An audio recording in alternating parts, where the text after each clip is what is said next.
আল্লাহর রাসূল সাল্লাল্লাহু আলাইহি ওয়াসাল্লাম বলেছেন, আশ-শিতাউ রবিউল মুমিনি কসুরা নাহারুহু ফাসামা ওয়া তালা লাইলুহু ফাকামা। আল্লাহর রাসূল সাল্লাল্লাহু আলাইহি ওয়াসাল্লাম বলেন, পৃথিবীর মধ্যে যেমন ঋতু রয়েছে, আমাদের বাংলাদেশে ঋতু আছে কিনা বলেন? আছে। কয় ঋতুর দেশ বাংলাদেশ? 6 ঋতুর দেশ বাংলাদেশ। এই 6 ঋতুর মধ্যে সবচেয়ে রাজা কে? কোন ঋতু? বসন্ত ঋতু। কোন ঋতু? বসন্ত ঋতুকে সবচেয়ে পছন্দনীয় ঋতু মনে করা হয়, সবচেয়ে সুন্দর ঋতু। কেন? গাছে গাছে পাখি ডাকে। এমন কিছু পাখি আছে যারা বসন্তকাল আসলেই ডাকে, বাকি সময় ডাকতে চায় না। বসন্তকালেই কিছু ফুল ফুটে, সারা বছর ফুটতে চায় না। বসন্তকালে আমাদের কিছু গাছ আছে যেগুলোর পাতা সব ঝরে যায়, বসন্তকাল আসলে নতুন পল্লবে নতুন করে আবার প্রতিটা ডাল সবুজ নতুন নতুন পাতায় আবার সেজে ওঠে। মানে আমাদের এই ধরাটা, পৃথিবীটা নতুনভাবে সুন্দরভাবে সাজে বসন্তকালে। আল্লাহর রাসূল সাল্লাল্লাহু আলাইহি সাল্লাম বলেছেন, পৃথিবীর যেমন বসন্ত আছে, বসন্তকাল আছে, মুমিনেরও তেমন বসন্তকাল আছে। আর মুমিনের বসন্তকাল হচ্ছে শীতকাল। কোন কাল বলেন? সুবহানাল্লাহ বলেন। আমরা এখন ইমানদারের বসন্তকালে আছি। একজন মুমিনের জন্য বসন্তকাল কি? কোন কাল বলেন? শীতকাল, বসন্তকাল। কেন?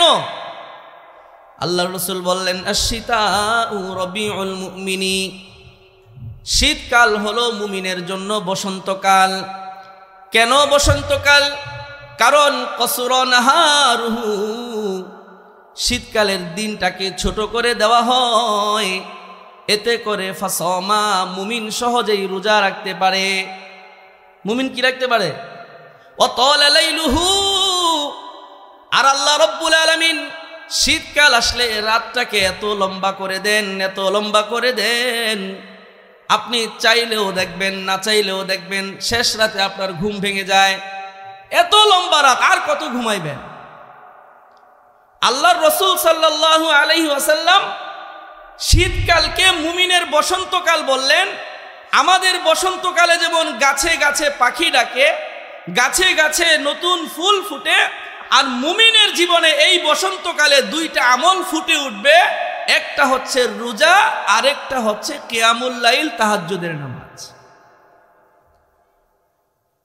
ফজরের সময় আপনি সাহারি খাইবেন, এই কালে দেখবেন যে বলতে না বলতেই দিন শেষ, রোজা গায়েও লাগবে না। ইমানের, ইসলামের ভিত্তি আমরা জানি 5টা জিনিসের উপর। কয়টা জিনিস? বুনিয়াল ইসলামু আলা খামসিন, শাহাদাতি আল্লাহ ইলাহা ইল্লাল্লাহ। আল্লাহ রাব্বুল আলামিন বলেন, ইসলামের ভিত্তি রাখা হয়েছে 5টি জিনিসের উপর। একটি জিনিস হলো কালিমার সাক্ষ্য দেওয়া, 2 নাম্বার হলো নামাজ পড়া, রোজা রাখা, যাকাত দেওয়া। যাদের পক্ষে সম্ভব তাদের জন্য বাইতুল্লাহ জিয়ারতে, হজে যাওয়া। আপনারা জানেন না, কালিমা, নামাজ, রোজা, হজ, যাকাত। কালিমা তো কালিমা, একবার পড়ছেন মুসলমান হয়ে গেছেন। আমাদের সমাজের সবার জন্য কি হজে যাওয়া সম্ভব? আমাদের সমাজের সবার জন্য কি যাকাত দেওয়া সম্ভব? কিন্তু নামাজ আর রোজা সবার জন্য রাখা সম্ভব। এই জন্য আল্লাহর রাসূল সাল্লাল্লাহু আলাইহি সাল্লাম এই নামাজ আর রোজা, এই 2টাকে মুমিনের বসন্তকালের আমল দিছেন। হাদিস যে কত মজার জিনিস! আল্লাহর রাসূল যে কি পরিমাণ জ্ঞানের অধিকারী ছিলেন! রাসূলুল্লাহ সাল্লাল্লাহু আলাইহি ওয়াসাল্লামের এক একটা কথার কি পরিমাণ মর্ম ছিল, কত রহস্য ছিল! আপনারা মুহাদ্দিসিনে কেরামে লিখাইছেন, শনিবার দিন গেল, রাত গেল, রবিবার দিন গেল, রাত গেল, সোমবার দিন গেল, রাত গেল, এরপরে কি ইফতার করতেন। সওমে বিসাল, লাগাতার রোজা রাখতেন। একদিন সাহারি খাইতেন, 3 দিন পরে সেই রোজা ভাঙতেন। সাহাবায়ে কেরাম ও রসুলকে দেখে এই রোজা রাখা শুরু করছে। রসুল তো অনুমতি দেয় নাই, রসুলের কানে গেছে, ইয়া রাসূলুল্লাহ, কোন কোন সাহাবী আপনারা দেখে ওরাও 3-4 দিন রোজা রাখে। ডাইকা দিছে ধমক, এটা তোমাদের জন্য নয়, এটা আমার জন্য খাস। তোমরা পারবা না, কারণ আল্লাহ তাআলা আমাকে জিকিরের মাধ্যমে, তিলাওয়াতের মাধ্যমে রিজিক দান করেন, যেটা তোমাদের পক্ষে অর্জন করা সম্ভব নয়। তাইলে আশিতাউ রবিউল মুমিনিন কসুরা নাহারুহু ফাসামা ওয়া তালা লাইলুহু ফাকামা। রাসূলুল্লাহ সাল্লাল্লাহু আলাইহি ওয়াসাল্লামের জন্য তাহাজ্জুদের নামাজ পড়া ফরজ ছিল। আমাদের প্রতি দয়া কইরা আমাদের ঘুম বেশি, অলসতা বেশি, আমাদের জন্য তাহাজ্জুদের নামাজ ফরজ করেন নাই। আল্লাহ রাব্বুল আলামিন ফজরের সময় ঘোষণা করেন নাই, জোহরের সময় ঘোষণা করেন নাই, আসরের সময় না, মাগরিবের সময় না, এশার সময় না। বুখারীর মধ্যে হাদিস আসছে, রাসূলুল্লাহ সাল্লাল্লাহু আলাইহি ওয়াসাল্লাম ইরশাদ করেন, যখন তাহাজ্জুদের সময় হয় আর অভাব দূর করে দিব। কে বিপদে আছো বলো, আমি তোমার বিপদ দূর করে দিব। কে কোন অপরাধী আছো বলো, আমি তোমার অপরাধ ক্ষমা করে দিব। অন্যান্য নামাজের ব্যাপারে কিন্তু এই কথা বলে নাই, বলছে যেই তাহাজ্জুদের সময় আল্লাহ রাব্বুল আলামিন প্রথম আসমানে চলে আসেন, নিজে আসেন, আইসা আমাদেরকে ডাকেন, আমি আর আপনি তখন নাক ডাইকা ঘুমাই। আমাদের অনেক যুবক ভাইরা আছে, ঠিক তখন মোবাইলটা রাইখা মাত্র ঘুমাইতে যায়, ঠিক তখন তার ব্যস্ততা শেষ হয়। ভাই, তাহাজ্জুদের নামাজ ফরজ নয়, কিন্তু তাহাজ্জুদের নামাজ এমন এক নামাজ, যেই নামাজ ছাড়া কোনোদিন কোনো ব্যক্তি আল্লাহর ওলি হতে পারবে না, কোনোদিন কেউ আল্লাহর নৈকট্য অর্জন করতে পারবে না। দায়িত্ব আদায় হবে। জোহরের নামাজ, আসরের নামাজ আমার উপর ফরজ ছিল, দায়িত্ব ছিল, এগুলো পড়লে আমার দায়িত্ব আদায় হবে।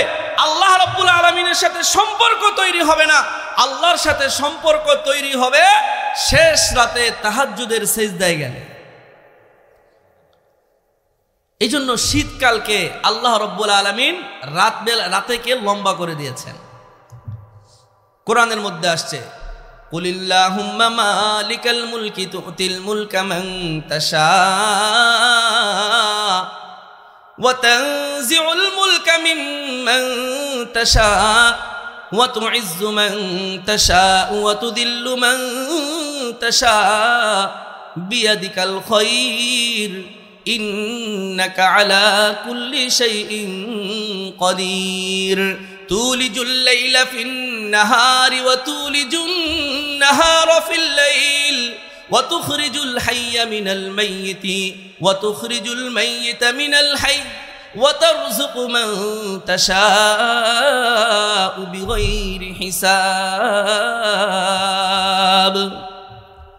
আল্লাহ তাআলা বলেছেন, আমি কি করি জানো? আমি রাতকে দিনের মধ্যে প্রবেশ করাই, আবার দিনকে রাতের মধ্যে কি করাই? প্রবেশ করাই। আজকে আমরা মাগরিবের নামাজ পড়ছি 5:15, তাই না? আবার এক সময় আপনি নামাজ পড়বেন 7টায়। কয়টায় মাগরিব পড়বেন? যখন আমরা মাগরিব 7টায় পড়ব, তখন 7টার আগে যে 6:30 বাজবে, ওইটাকে কি আমরা রাত বলবো না দিন বলবো? আজকে কি বলছি, রাত বলছি না দিন বলছি? আজকে কিন্তু রাত বলছি। আল্লাহ রাব্বুল আলামিন আমাদের সুবিধার্থে আমরা যেন রোজাটাকে সহজভাবে পাই, আমরা যেন কখনো না কোনো দিন তাহাজ্জুদটা পড়ার জন্য তৌফিক পাই। আল্লাহ চাইলে দিন আর রাতকে আজীবন 12 ঘন্টা সমান সমান দিতে পারতেন না? পারতেন কিনা বলেন? চাইলেই তো হয়ে যেত না। প্রতিদিন বাস 365 দিন সব দিনই 12 ঘন্টা করে থাকবে। আল্লাহ এটা করেন নাই। কেন করেন নাই? যেন একটা দিন হলেও প্রত্যেকটা মুমিন দায়িত্ববাদ, নিজের দায়িত্ব থেকে রাতের বেলায় উঠে, সব এলাকার মানুষ ঘুমিয়ে থাকবে, চুপে চুপে বাথরুমে যাবে, ইস্তেঞ্জা করবে, ওযু করবে, চুপে চুপে জায়নামাজ বিছায়া আল্লাহ রাব্বুল আলামিনের কাছে সিজদায় পড়ে 2 ফোঁটা চোখের পানি ফেলবে। প্রত্যেকটা বান্দা যেন জীবনে একবার হলেও এই সুযোগটা লুফে নেয়, একবার হলেও যেন এই সুযোগটাকে সে গনিমত মনে করে। রাসূলুল্লাহ সাল্লাল্লাহু আলাইহি সাল্লাম নামাজ পড়তে পড়তে পাও ফুলে গেছে। আপনি কি মনে করেন? আপনি দাঁড়ায় থাকেন তো, অনেক মানুষ 12 ঘন্টা ডিউটি করে, দাঁড়ায় থাকার ডিউটি আছে না, তাদের পাও ফুলে সহজে। কি পরিমাণ নামাজ রাসূলুল্লাহ সাল্লাল্লাহু আলাইহি সাল্লাম পড়তেন যে পাও ফুলে যাইত! কি পরিমাণ নামাজ! আম্মা জান আয়েশা সিদ্দিকা রাদিয়াল্লাহু আনহা ঘুমায় রইছেন। কিরে, রাসূল গেল কোথায়? এইভাবে হাতড়ায়, অন্ধকার রাত, কোথায় গেল? হাতড়ায় দেখে রসুল নাই। কি ব্যাপার? বিছানা থেকে উঠছেন, তাকায় দেখেন আল্লাহর রসুল সাল্লাল্লাহু আলাইহি সাল্লাম সেজদায় পড়ে রয়েছেন। রাতের বেলায় কোথায় পড়ে রয়েছেন? কি পরিমাণ সেজদা ছিল! আম্মা জান আয়েশা বলেন, সেজদায় যে আল্লাহর বান্দায় গেছে, ওঠার খবর নাই। আমার মনে হয় উনি দুনিয়াতে নাই। আমি খোঁচা দিয়া চেক করছি, আসে না গেছে। আপনি তো 3 বারের বেশি সুবহানাল্লাহ, সুবহানাল্লাহ, সুবহানাল্লাহ, সুবহান রাব্বিয়াল আলা 3 বারের বেশি আপনি পড়ছেন, এখনো ইমাম ওঠে না। আপনি পারেন না এখনই উঠা ইমাম সাহেবের কিছু একটা বলবেন যে এত লম্বা সেজদা দেওয়া লাগেনি, মিয়া বিয়ার দাওয়াত খামু, বুঝেন নাই? আর আম্মা জান আয়েশা সিদ্দিকা রাদিয়াল্লাহু আনহা বলেন, আল্লাহর রসুল এত লম্বা সেজদা দিয়েছেন, আমার কাছে মনে হয়েছে রসুল মনে হয় দুনিয়াতে নাই। যেই মানুষটার কোনো পাপ ছিল না, কোনো গুনাহ ছিল না, কোনো কিছুর অভাব ছিল না, সেই মানুষটা যদি রাতের বেলায় সেজদা দিয়ে মাওলার কাছে পড়ে থাকে, যেই মানুষটা জীবনে কোনোদিন সহজে তাহাজ্জুদ ছাড়ে নাই, আমি সেই নবীর উম্মত হইয়া জীবনে কোনোদিন তাহাজ্জুদ পড়িই নাই। আমি নিশ্চিত এখানে যারা বসছেন, এখানের 95% মানুষ জীবনে এখনো তাহাজ্জুদ পড়েন নাই। যদি হিসাব করি হয়তো 98%-এ চলে যাবে, আমি হিসাবে যাব না। ভাই কি জীবন করলেন বলেন? জীবনে একদিন তাহাজ্জুদ পড়লেন না, জীবনে একদিন এই অফারটা লুফে নিলেন না যে আল্লাহ প্রথম আসমানে চলে আসছে, আইসা আমারে আপনারে প্রত্যেকের ডাকতেছে, আসো তোমার কার কি লাগবে বলো। সবাইকে ডাকতেছে, সাইফুল তোমার কি লাগবে বলো। সাইফুল, আমাদের মা বাবার অনেক সময় ডাকে, আমরা উঠি না, এরকম হয় না? উঠি না। বিশ্বাস করেন আমার মাওলা আল্লাহ রাব্বুল আলামিন প্রতিদিন বুখারীর হাদিস, প্রতিদিন প্রথম আসমানে আসেন আর ডাকেন, প্রত্যেককে ডাকেন, উঠ উঠ উঠ উঠ, কি লাগবে বল। কিন্তু আমরা হতভাগা, কোনোদিন ওঠার তৌফিক আমাদের হয় না। আশ-শিতাউ রবিউল মুমিনি কসরা নাহারুহু ফাসামা ওয়া তালা লাইলুহু ফাকামা। রাসূলুল্লাহ সাল্লাল্লাহু আলাইহি ওয়াসাল্লাম বলেছেন, মুমিনের জন্য বসন্তকাল হইল শীতকাল। ও মুহতারাম হাজিরিন, শীতকাল আমাদের সামনে চলে এসেছে। এই শীতকাল আমাদের জন্য বসন্তকাল। একদিক থেকে আমরা চেষ্টা করব যত বেশি নফল রোজা রাখা যায়। রাসূলুল্লাহ সাল্লাল্লাহু আলাইহি সাল্লাম প্রতি সপ্তাহে সোমবার এবং বৃহস্পতিবার রোজা রাখতেন। আল্লাহর রসুলকে বলা হয়েছে, কেন আপনি 2 দিন রোজা রাখেন? রসুল বলেছেন, সোমবার আমি এই জন্য রোজা রাখি, এই দিনে আল্লাহ রব্বুল আলামিন আমাকে দুনিয়াতে পাঠিয়েছেন, এই দিনে আমাকে নবুয়ত দিয়েছেন, এই দিনে আমাকে দুনিয়াতে পাঠিয়েছেন। এই আনন্দে শুকরিয়ায় আমি আল্লাহ রব্বুল আলামিনের জন্য প্রতি সোমবার রোজা রাখি। বৃহস্পতিবার কেন রোজা রাখেন? আল্লাহর রসুল বললেন, বৃহস্পতিবার আমি এই জন্য রোজা রাখি, আল্লাহ রব্বুল আলামিনের কাছে প্রত্যেক বান্দা বান্দির আমল A to Z, 1 সপ্তাহের আমল বৃহস্পতিবারে আল্লাহর কাছে পেশ করা হয়। কোন দিন পেশ করা হয়? তো আমি চাই আমার আমলটা যেন আল্লাহর দরবারে রোজা অবস্থায় পেশ করা হয়। কোন অবস্থায়? তাহলে সপ্তাহে আল্লাহর রসুল কয়টা রোজা রাখতেন বলেন? 2টা, সোমবার এবং বৃহস্পতিবার। আফসোসের বিষয়, আমরা অনেকে এখানে আছি জীবনে কোনোদিন রমজান মাস ছাড়া এই বৃহস্পতি এবং সোমবারের রোজা রাখি নাই। প্রতি আরবি মাসের 3 দিন রোজা রাখতেন, 13, 14, 15 আইয়ামে বীজ। এই 3 রোজাকে কি বলে বলেন? আইয়ামে বীজ। আমি আজকে প্রথম আলোচনা ভূমিকা স্বরূপ, যেহেতু তলাবুল ইলমি ফারিজাতুন আলা কুল্লি মুসলিম, সমসাময়িক এলেম শিক্ষা করা ফরজ, সেই হিসাবে আমি প্রথমে শীতের কিছু কথা আপনাদেরকে বললাম। আরেকটা বিষয় বলবো, এরপর আমার মূল আলোচনায় যাব। সময় খুব কম, বড় বড় আলেমরা বসে আছে। গতকালকে আমাদের রাষ্ট্রের 16ই ডিসেম্বর গিয়েছে না? এটা আমাদের দেশের কি দিবস? বিজয় দিবস। বিজয় দিবসে বেশিরভাগ মানুষ যারা শহীদ হয়েছেন তারা মুসলমান ছিলেন। আমাদের রাষ্ট্রের জন্য যারা শহীদ হয়েছেন কি ছিলেন বলেন? কিন্তু আমাদের রাষ্ট্র আমাদের এই শহীদদের জন্য কি উপহার দিয়েছে? আমাদের রাষ্ট্র আমাদের শহীদদের জন্য উপহার দিয়েছে ফুলের মালা। আপনি মারা যাবেন, আপনার কবরে ফুলের মালা রাখতে রাখতে যদি আসমান পর্যন্ত ভৈরা ফেলে, আপনার কবরে কোনো লাভ হবে? রাষ্ট্র এত বড় ধোঁকাবাজ, এই রাষ্ট্র যারা পরিচালনা করে তারা এত বড় ধোঁকাবাজ। যারা রাষ্ট্রের জন্য জীবন দিয়ে গিয়েছে তাদের জন্য 1 নাম্বার আইন করছে কবরের মধ্যে ফুলের মালা দেওয়া হবে। 2 নাম্বার, সংসদ যদি থাকতো আপনারা দেখতেন সংসদের মধ্যে ঘোষণা দিয়েছে এই মুহূর্তে শহীদদের স্মরণে সবাই 1 মিনিট নীরবতা পালন করুন। কয় মিনিট নীরবতা পালন করুন? কুল হুয়াল্লাহু আহাদ আল্লাহুস সামাদ লাম ইয়ালিদ ওয়া লাম ইউলাদ ওয়া লাম ইয়াকুল লাহু কুফুয়ান আহাদ। পারেন না আপনারা সূরাটা?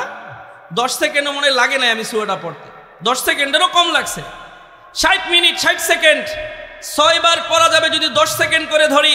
আল্লাহর রাসূল বলেছেন কেউ যদি 3 বার সূরা ইখলাস পড়ে আল্লাহ রাব্বুল আলামিন তাকে 30 পারা তিলাওয়াত করার সওয়াব দান করেন।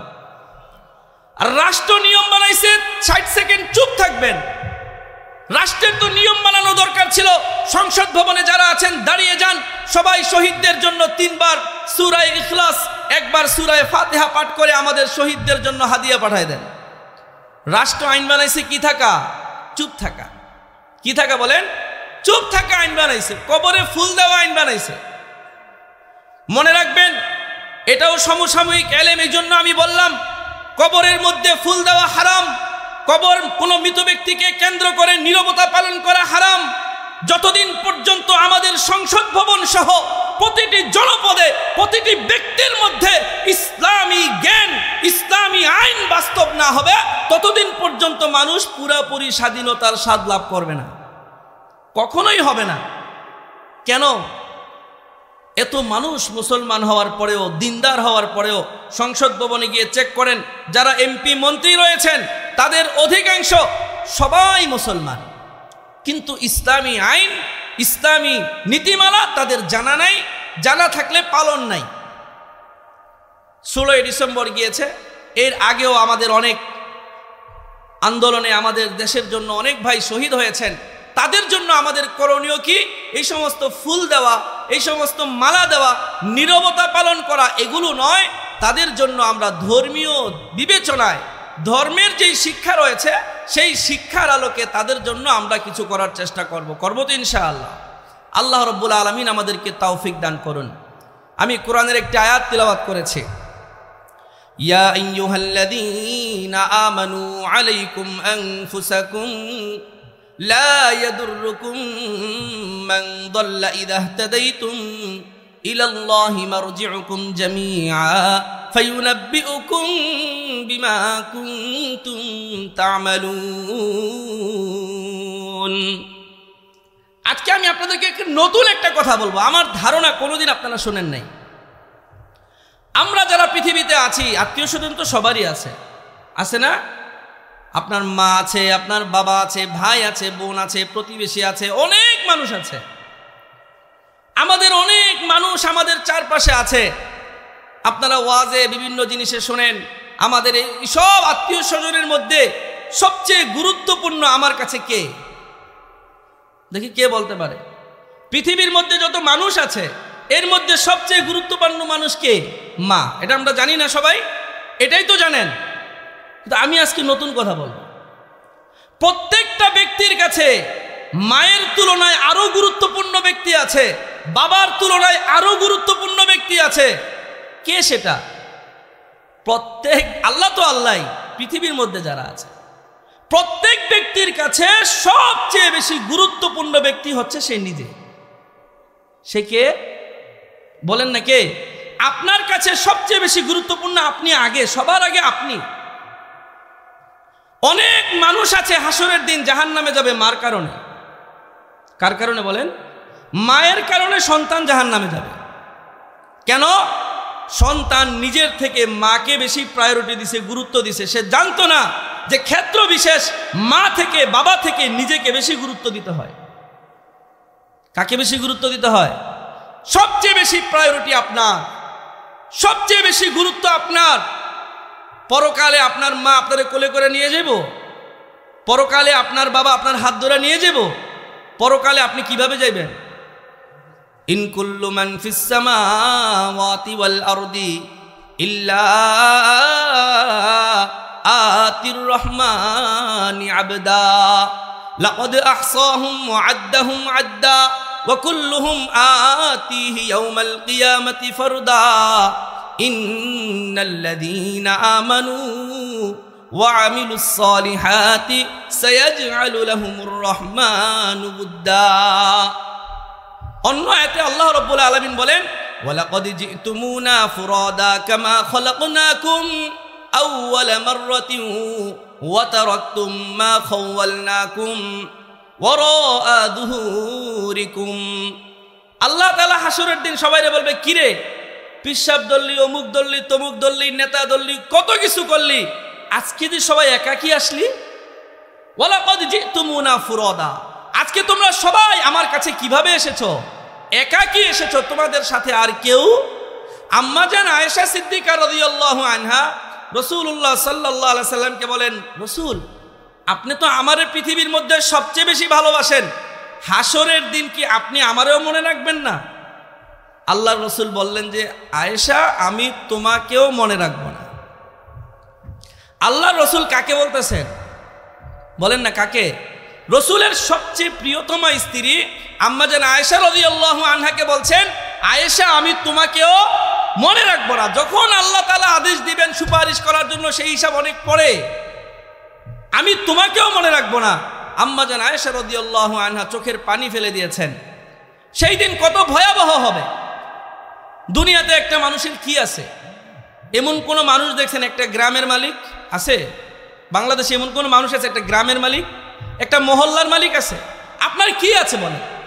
আপনি একটা যত বড় টাকা, বিল গেটস তার একটা গাড়ি আছে, সে যখন রাস্তায় গাড়ি নিয়ে নামে তার গাড়ির পাশে আরেকজনের গাড়ি নেই? নাকি পৃথিবীতে তারই গাড়ি আছে আর কারো গাড়ি নেই? যার নিজস্ব প্লেন আছে তার পাশে আকাশে আরেকজনের আরেকটা প্লেন আছে। পৃথিবীতে একটা মানুষের কি থাকতে পারে? কতটুকু ক্ষমতা থাকতে পারে? আল্লাহ তাআলা বলেছেন হাসরের দিন এমন হবে, মানুষের যদি আসমান থেকে জমিন পর্যন্ত পুরাটা স্বর্ণ দিয়ে ভরে দেওয়া হয়, এমন আরো কয়েক গুণ সম্পদ দেওয়া হয়, আর এগুলো আল্লাহর আযাব থেকে বাঁচার জন্য মানুষ আল্লাহকে দেয়, আল্লাহ সেটা গ্রহণ করবে না। তো আপনি কিসের আশায় বসে আছেন? আলাইকুম আনফুসাকুম, আল্লাহ বলছেন নিজেকে নিয়ে ভাবো। তোমার সবচেয়ে গুরুত্বপূর্ণ তুমি, কারণ তোমাকে কবরে সোয়াল জবাব দিতে হবে তোমার নিজের, পুলসিরাত পার হতে হবে তোমার নিজের, মিজানের পাল্লায় তোমার আমল মাপা হবে, তোমাকে জান্নাত জাহান্নাম তোমাকে নির্ধারণ করতে হবে। আলাইকুম আনফুসাকুম, সবাইকে নিয়ে ভাবার আগে আগে কাকে নিয়ে ভাবো? নিজেকে নিয়ে ভাবো। মায়ের কথা বললেন আপনারা যে মা অনেক গুরুত্বপূর্ণ, আল্লাহ তাআলাই গুরুত্বপূর্ণ বলছে, আবার আল্লাহই বলছে মা গুরুত্বপূর্ণ না। কখন না? ওয়া ইন জাহাদাকা আলা আন তুশরিকা বি মা লাইসা লাকা বিহি ইলম ফালা তুতিউহুমা, যদি তোমার মা এবং তোমার বাবা তোমাকে দিয়ে এমন কোনো কাজ করাইতে চায় যেটা করলে তুমি জাহান্নামে যাইবা, মা বাবারে মানা যাবে না। মা বাবারে, কে মা? আমি তোমাকে চিনি না, আমার কি এমন ঠেকা পড়ছে আমি মার কথা শুই না আমি জাহান্নামে যাব? কি বলেন? এখানে কেউ আছেন মার কথা শুনে জাহান্নামে যাওয়ার জন্য রাজি আছেন? অনেক পুরুষ আছে। আজকে একজন ব্যক্তিকে দেখেন দুর্নীতি করে, বাড়ি গাড়ি করতেছে, কিও এত কিছু করেন? কই পোলা মাইরে কইরা দিয়া যাইতেছি। কারে কইরা দিয়া যায়? ছেলে মেয়ের জন্য কইরা দেয়, এরা খাইব না। চিন্তা করেন, একটা মানুষ তার ছেলে মেয়েরা সুখে থাকবে এই জন্য সে দুর্নীতি কইরা জাহান্নামী হচ্ছে। কারণ তার কাছে তার সন্তান গুরুত্বপূর্ণ, তার মা বাবা গুরুত্বপূর্ণ।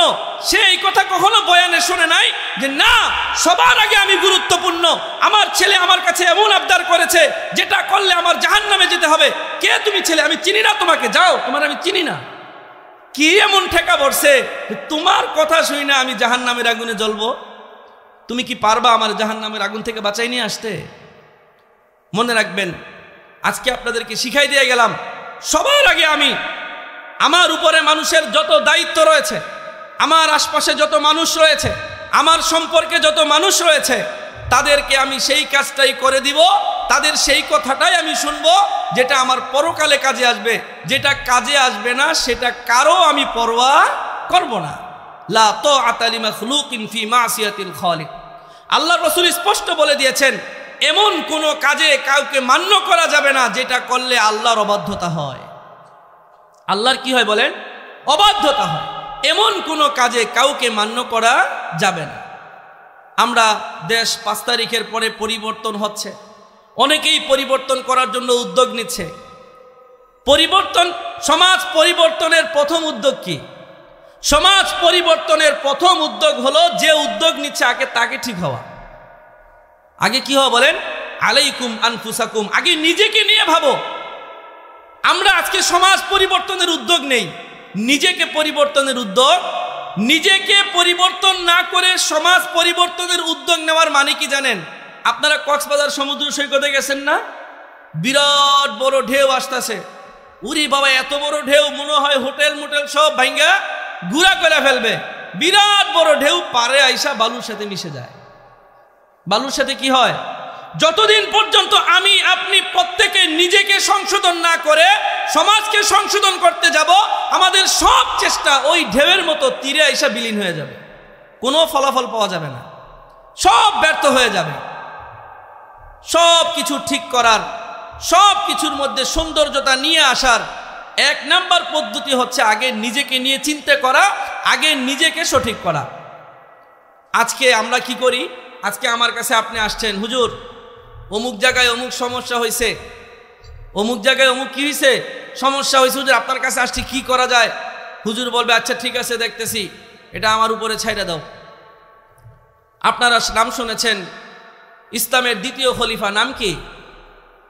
উমর। হযরত উমর, হযরত উমরে ফারুক রাদিয়াল্লাহু আনহু। যেই উমরে ফারুক রাদিয়াল্লাহু আনহুর ব্যাপারে আল্লাহর রসুল ভর মজমায়, রসুলের সামনে অনেক সাহাবীরা বসে আছেন, তাদের সামনে আল্লাহর রসুল ঘোষণা দিয়েছেন, উমারু ফিল জান্নাহ, উমর জান্নাতি। উমর কি বলেন? এই ঘোষণা কে দিছে? রসুল নিজে দিছে। কে জান্নাতি? উমর জান্নাতি। আল্লাহর রসুল ঘোষণা দিয়েছেন, লাউ কানা বাদি নাবিয়্যান লাকানা উমর, আমার পরে যদি কেউ নবী হইতো সেই নবীটা কে হবে? উমর হবে। কে ঘোষণা দিয়েছেন? আল্লাহর রসুল ঘোষণা দিয়েছেন। দোনো ঘোষণাই ছিল সব সাহাবীদের সামনে, সব সাহাবীরা সাক্ষী। আল্লাহর রসুল উমর রাদিয়াল্লাহু আনহুর চারিত্রিক সার্টিফিকেট, এত বড় সার্টিফিকেট দিয়েছেন যে আমার পরে যদি নবীর দরজা খোলা থাকতো সেই নবীটা হইতো উমর। সব সাহাবীর সামনে ঘোষণা দিয়েছেন উমর নিশ্চিত জান্নাতি, তার জাহান্নামে যাওয়ার কোনো সম্ভাবনা নাই। আল্লাহর রসুল ঘোষণা দিয়েছেন, উমর নিজেও সামনে ছিল। আজকে আমার আর আপনার ব্যাপারে যদি এরকম কোনো ঘোষণা আসে, অবস্থাটা হইব কি বলেন তো? আমার চেয়ে বড় আল্লাহর ওলি আর পৃথিবীতে কেউ দাবিদার থাকবে? সাথে সাথে মাজার মুজার বানায়া, মুরিদ টুরিদ বানায়া, আরে আমার ব্যাপারে এত বড় কথা আসছে, আর কোনো কথাই নাই। সেই ওমর রাদিয়াল্লাহু আনহু পরিমাণ ভাবতেন। আজকের বয়ান কি? নিজেকে নিয়ে ভাবা। আল্লাহর রসুল সাল্লাল্লাহু আলাইহি সাল্লামের এক সাহাবী ছিল, নাম হলো হুযায়ফা ইবনে ইয়ামান, হুযায়ফাতুল ইয়ামান। হুযায়ফা রাদিয়াল্লাহু আনহু আল্লাহর রসুলের বিশেষ সাহাবী। এই সাহাবীর একটা বৈশিষ্ট্য ছিল, তিনি রাসূলুল্লাহ সাল্লাল্লাহু আলাইহি ওয়াসাল্লামের অনেক গোপন কথা জানতেন। কি কথা জানতেন? গোপন কথা জানতেন। ওনাকে বলা হয়তো সাহিবু সিররি রাসূলিল্লাহি সাল্লাল্লাহু আলাইহি সাল্লাম। উনি রসুলের গোপন কথা জানেন, আর কাউরে রসুল বলতেন না, ওনারই বলতেন। এই গোপন কথার মধ্যে একটা বড় অংশ ছিল মদিনায় কে কে মুনাফিক, এই তালিকা রসুল সাল্লাল্লাহু আলাইহি সাল্লাম হুযায়ফা রাদিয়াল্লাহু আনহুকে জানিয়েছেন। কাকে জানিয়েছেন? কাউকে জানান নাই। জানালে তো হযবরল ঝগড়াঝাটি হয়ে যাবে, মারামারি শুরু হয়ে যাবে। উমর রাদিয়াল্লাহু আনহু হুযায়ফাকে জানাইছেন, আর কাউকে জানান নাই। বলছে তুমি কাউকে বলার দরকার নাই, তুমি চিন্না রাখো। যেহেতু রসুল তার গোপন কথাগুলো তাকে বলতেন। রসুল সাল্লাল্লাহু আলাইহি সাল্লাম দুনিয়া থেকে চলে গেছেন। উমর রাদিয়াল্লাহু আনহু হুযায়ফাকে জানেন, সে গোপন কথা জানে।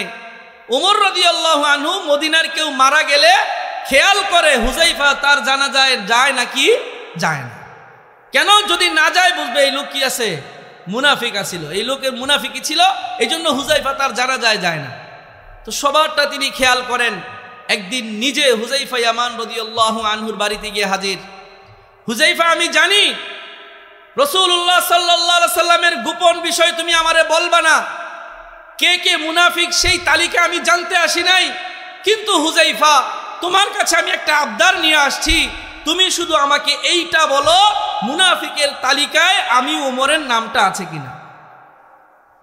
আমি উমরের, আপনি কি চিন্তা করতে পারেন যেই লোকটাকে আল্লাহর রাসূল বলে গেলেন উমারু ফিল জান্নাহ, উমর জান্নাতি, যেই লোকটাকে বলে গেলেন লাউ কানা বাদি নাবিয়্যান লাকানা উমর, আমার পরে কেউ নবী হইলে সেটা উমর হতো, এমন সুন্দর ঘোষণা শোনার পরে উমর রাদিয়াল্লাহু আনহু ভাবতেছেন আমি কি আবার মুনাফিক হয়ে গেলাম কিনা, আমার দ্বারা কি এমন কোনো আচরণ হলো কিনা যে আমি কি হয়ে গেছি, মুনাফিক হয়ে গেছি।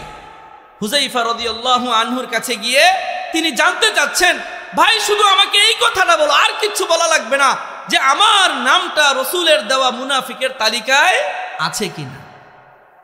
আফসোসের বিষয়, আরবিতে একটা প্রবাদ আছে, সাল্লাল হাইকু বান তাদারাল ওয়াহিয়া, কোন কামার যদি একদিন নামাজ পড়ে পরের বেলায় সে ওহির অপেক্ষায় বসে থাকে। নামাজ পড়ে লাইলাম এখনো কি আসে না, ওহি আসে না কেন, আমি এক রাকাত নামাজ পড়ে ফেলছি, এটা কি সোজা মোজা কথা। অথচ আল্লাহর রাসূল সাল্লাল্লাহু আলাইহি সাল্লামের খলিফা, ইসলামের দ্বিতীয় খলিফা, যার মধ্যে নবী হওয়ার যোগ্যতা ছিল, যার ব্যাপারে নিশ্চিত জান্নাতি হওয়ার ঘোষণা হয়েছে, সেই মানুষটা নিজেকে নিয়ে এত পরিমাণ ভেবেছেন, তিনি রাসূলুল্লাহ সাল্লাল্লাহু আলাইহি সাল্লামের সাহাবীর কাছে গিয়ে ওনার নাম মুনাফিকের তালিকায় আছে কিনা সেটা জানতে চেয়েছেন। আমরা যখন নিজেদেরকে নিয়ে ভাবা শুরু করব, তখন দেখবেন যে চায়ের দোকানে বসে, অমুক জায়গায় বসে, ফেসবুকে ইন্টারনেটে অন্যদেরকে নিয়ে ভাবার আর কি থাকবে না, টাইম থাকবে না। নিজেকে নিয়ে ভাবতে ভাবতেই তো জীবন শেষ। আপনি আরেকজনকে নিয়ে কখন ভাববেন? নিজেকে নিয়ে ভাবেন। এক মহিলার প্রচন্ড পেটে ব্যথা হয়েছে। কিসে ব্যথা বলেন? প্রচন্ড পেট ব্যথা, মারাত্মক পেট ব্যথা। তো ওনার পরিবারের লোকেরা, বাস্তব ঘটনা, হসপিটালে নিয়ে গেছে। আল্লামা তকি ইসমাইলি দামাত বারাকাতুহু ওনার কিতাবে লিখেছেন। তো ওই মহিলার পেট ব্যথা, হসপিটালে নিয়ে গেছে, লিফটে উঠাইছে। লিফটে উঠানোর পরে উপরে উঠতেছে, আরেক তলা থেকে আরেকটা রুগী চেয়ার দিয়ে উঠাইছে। ওই রুগীর পুরা শরীর আগুনে পুড়ে গেছে। কি দিয়ে পুড়ে গেছে? আগুনে পোড়া শরীর, পুরা শরীর আগুনে পোড়া, ব্যান্ডেজ মাখা। রুগী কাতরাচ্ছে ব্যথায়, ব্যথায় কাতরাচ্ছে। একই লিফটের মধ্যে বলেন তো, যেই মহিলার পেট ব্যথা ওর সমস্যা বেশি, না যেই মহিলার পুরা শরীর পুড়ে গেছে তার সমস্যা বেশি? যার পুরা শরীর পুড়ে গেছে তার সমস্যা বেশি না? তো ওনাকে লিফটে উঠাইছে। তো যার পেট ব্যথা, তার আত্মীয় স্বজন বলতেছে সান্ত্বনা দেওয়ার জন্য, আপনি এত অস্থির হয়েছেন কি লিগা? আপনার তো খালি পেট ব্যথা করে, দেখছেন এই মানুষটার পুরা শরীর পুড়ে গেছে। ওই মহিলা বলতেছে, হ্যাঁ পুরা শরীর পুড়ছে ঠিক আছে, আমার মতো পেট তো আর ব্যথা করে না, আমার মতো আর কি করে না। এই ঘটনা দিয়ে তকি উসমানী সাহেব বুঝাইছেন, তার পেট ব্যথা, সে নিজের পেট ব্যথা নিয়েই ব্যস্ত, আরেকজনের পুরা শরীর পুড়লো কি পুড়লো না, মরলো কি মরলো না, এটা নিয়ে ভাবার তার কোনো টাইম নাই। তার নিজের পেট ব্যথা নিয়ে নিজে ব্যস্ত। আমি আপনি বলেন কতটুকু দিনদার হতে পেরেছি? আমার আর আপনার মধ্যে কতটুকু দিন এসেছে? আমার আর আপনার মধ্যে রাসূলুল্লাহ সাল্লাল্লাহু আলাইহি সাল্লামের আদর্শ কতটুকু এসেছে? আফসোসের বিষয়, আমাদের মধ্যে এমন কিছুই আসে নাই। মোহতারাম, নিজেদেরকে নিয়ে ভাবেন, নিজেকে নিয়ে পরিকল্পনা করেন। আপনার পরকাল আপনার একা পাড়ি দিতে হবে। আপনার মা বাবা কারো জন্য নিজের পরকাল বরবাদ করা যাবে না। নিজের সন্তানদের কথা শুনে জাহান্নামীর কোনো কাজ করা যাবে না। নিজের বাবা মা নেতা নেত্রী কারো কথা শুনে জাহান্নামের কাজ করা যাবে না। আল্লাহ তাআলা আমাদেরকে তৌফিক দান করুন। আমিন। ওয়া আখিরু দাওয়ানা আলহামদুলিল্লাহি রাব্বিল আলামিন। আসসালামু আলাইকুম ওয়া রাহমাতুল্লাহি ওয়া বারাকাতুহু।